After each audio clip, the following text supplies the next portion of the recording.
Après des mois et des mois, voire même des années d'attente insoutenable, il arrive enfin. Depuis le 14 janvier 2016, vaut mieux préciser l'année parce que pour parler de nouveautés, cette vidéo arrive un peu tard. Vous pouvez désormais retrouver l'un des mangas les plus attendus en France sur vos étalages. Vous l'aurez compris, on va parler de l'incommensurable... Tiens, qu'est-ce qu'il fait là celui-là? On va aujourd'hui parler de l'incommensurable Underwater.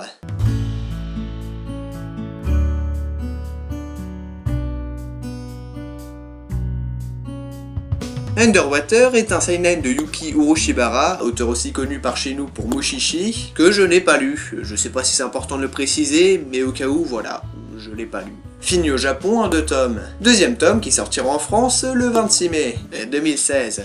Et la première chose que l'on peut dire, c'est que Kyu nous ont mis bien avec l'édition de luxe japonaise et toutes ses petites subtilités. Que ce soit la jaquette cartonnée en relief et ses couleurs pastel, même si la couverture de l'édition simple était franchement pas mal non plus, ou son format imposant de 17 sur 24 cm.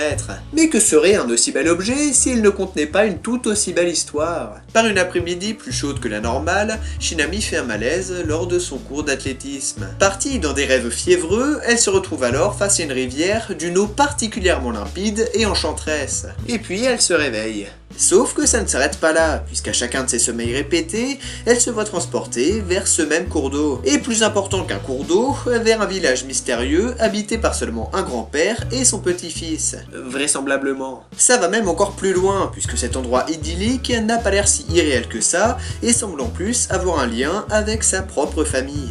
Et comme on pouvait s'en douter, tout est très poétique, à commencer par le dessin. La première chose qui m'a fait de l'œil, mais qui n'est pas pour autant celle que vous remarquerez forcément, c'est les aplats de trames. Et pour ceux qui auraient zappé quelques notions, les trames c'est les surfaces remplies de plein de petits points ou autres formes géométriques, plus ou moins fins et rapprochés, qui donnent une impression d'ombrage avec des niveaux de gris différents. Et là, eh ben il y en a beaucoup, notamment dans les décors, ce qui donne des pages assez fournies, avec un côté un peu pointilliste. Et pour faire un peu plus simple, c'est beau.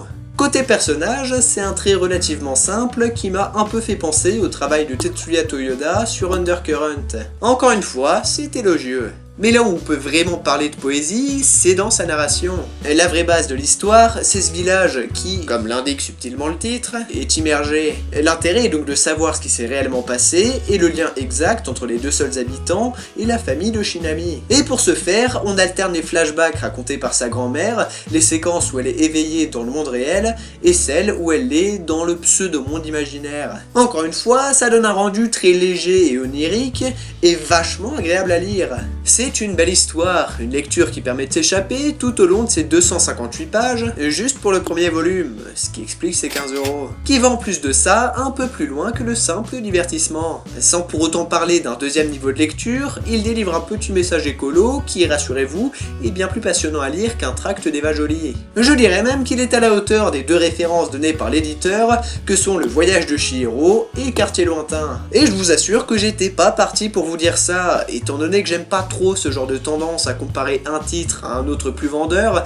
sur des notions qui sont généralement très secondaires. Mais là, non, j'ai trouvé celle-ci justifiée et c'est effectivement dans la lignée d'un Miyazaki ou d'un Taniguchi. Et je pèse bien mes mots en disant ça. Mais bref, si vous aimez les œuvres contemplatives, les histoires rafraîchissantes qui prennent leur temps avec de beaux paysages, des relations humaines bien construites, qui vous font voyager et que vous avez 15 € au fond de votre poche, ça devrait pouvoir le faire. Au cas où vous ne seriez toujours pas chaud, n'oubliez pas qu'un extrait est disponible dans la description.